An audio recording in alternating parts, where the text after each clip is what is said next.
The tips and tricks that I'm going to give you are not in the owner's manual. They're just things that I've learned over the years that will come in very beneficial.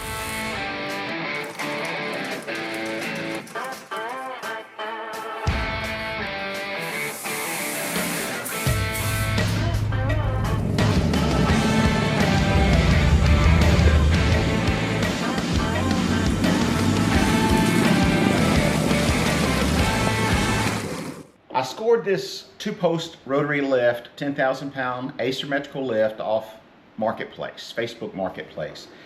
Can't remember exactly what I gave for it, probably somewhere around $1,000.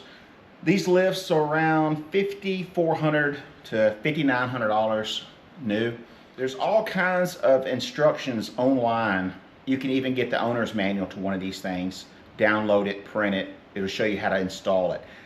I'm just here to tell you today a couple of little tips and tricks that I've learned over the years. Now, I used to sell these things for a living. They are like bulletproof. So you can score all the parts for it. If there's something wrong with it, cables, motors, pumps, everything you need, you can get from a rotary dealer near you, and they're everywhere. So let's dive into this thing and let me show you a couple of tips and tricks on how I install a lift. Now, the tips and tricks that I'm going to give you are not in the owner's manual. They're just things that I've learned over the years that will come in very beneficial.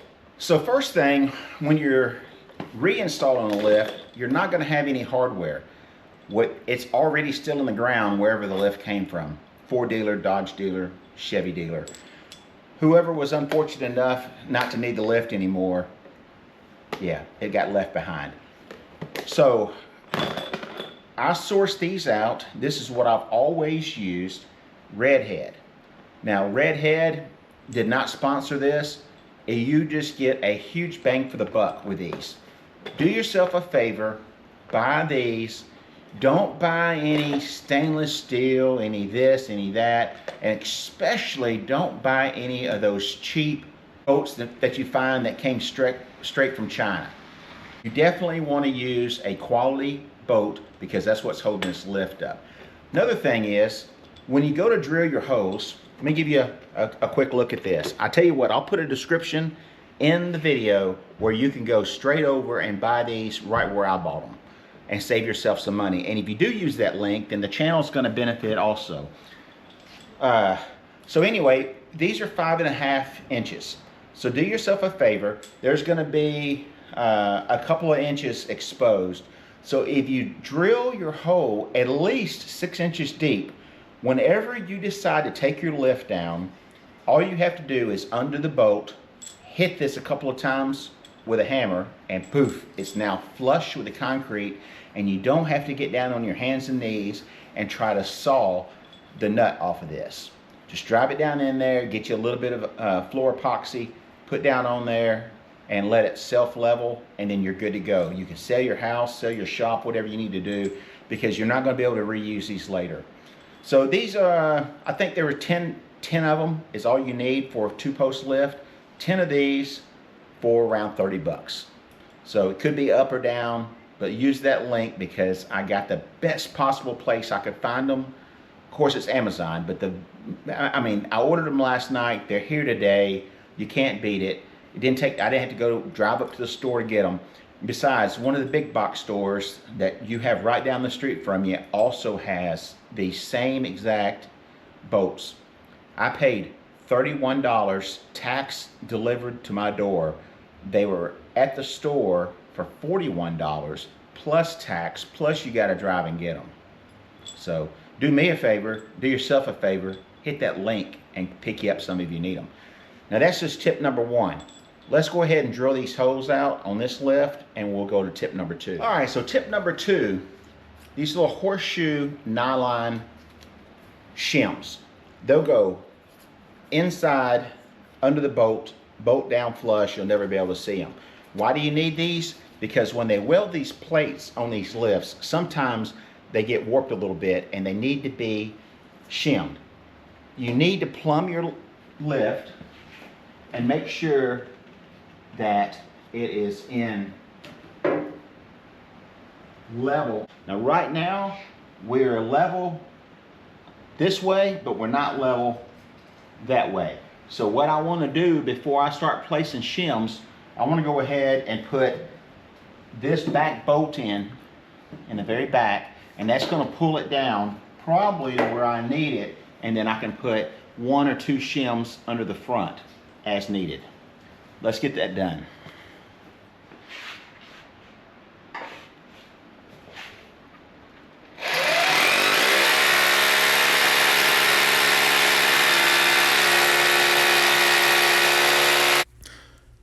As I drill this out, now's a good time for me to remind you to make sure that you wear eye protection, hearing protection, and be extremely careful not to let that thing hit some rebarb and spin around and break your hand or knock your wrist apart.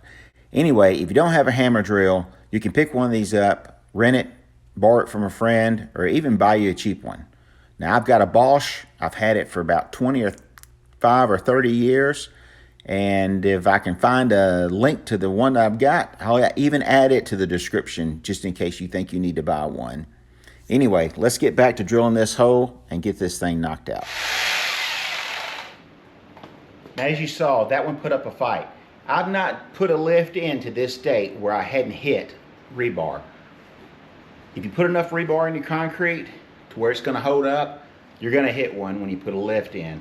So you got to drill through the concrete. That's pretty easy, but when you hit a piece of rebar, you got to go through that. It makes the job a whole lot more difficult, but that's what the drill bit's for. So tip number 2, when you're drilling that hole, make it as straight as possible, because you don't want that long bolt to be in an angle. You want that bolt to be straight up and down so it'll go in. All right, let's knock one in, tighten her up. And so how I do it, put a washer on, put the nut on. Don't run the nut all the way down, of course.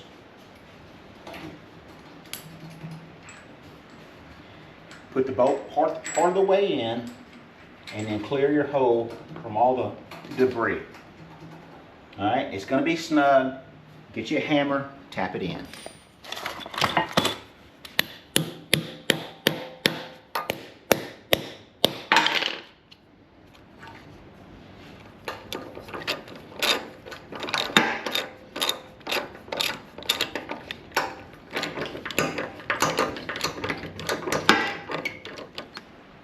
All right, so we got that done. All right, now that we got the other bolt in, we're gonna see where we're at. Pretty much right on the money.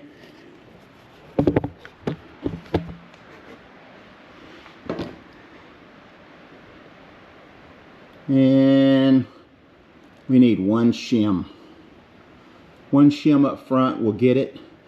And that way we can make sure that our legs are swinging and they aren't scraping the concrete, which they are not scraping the concrete. So here we go. Let's put 1 shim on the 2 front ones right there and on the other side, and that'll lean this post back just a hair, and that's really all we need. We got 1 bolt in. Let's move on. Let's get the rest of them drilled out.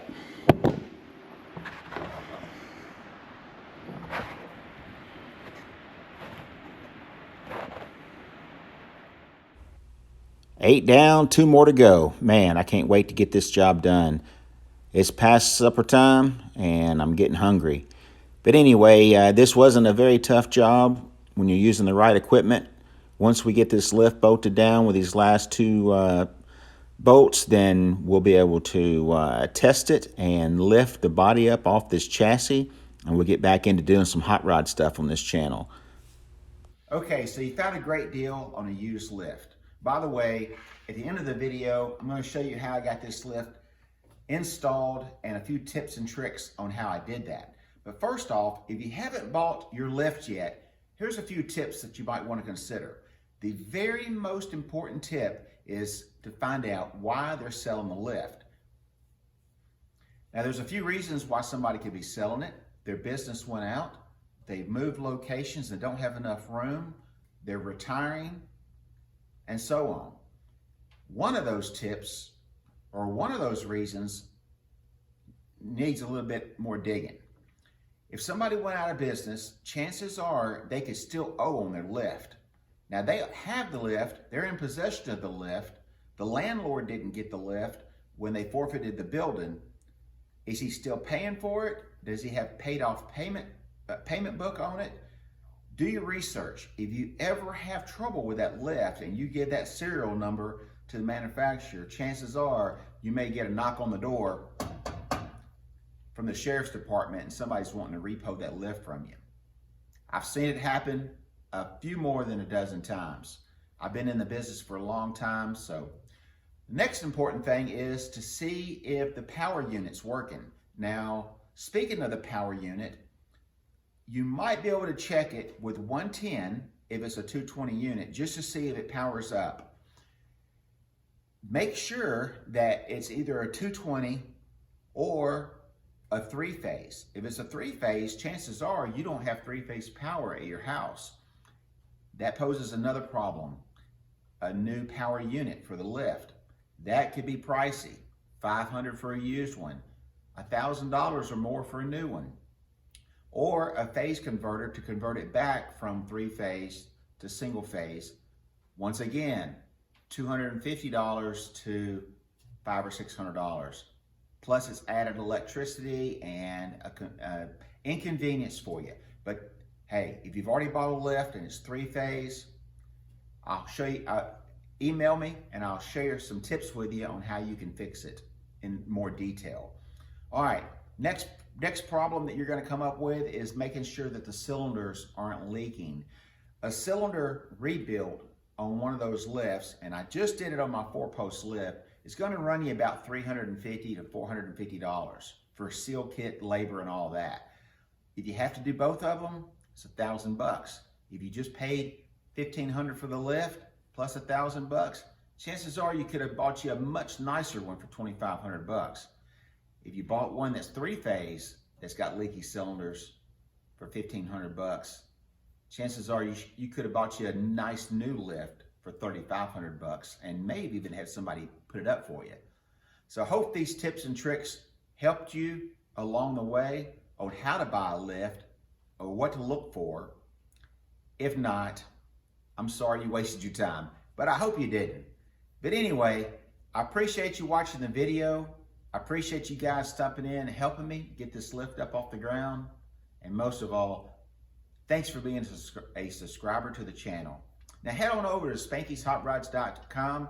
Get yourself a t-shirt if you want one of our specialty YouTube t-shirts that you see me wear most of the time on the channel.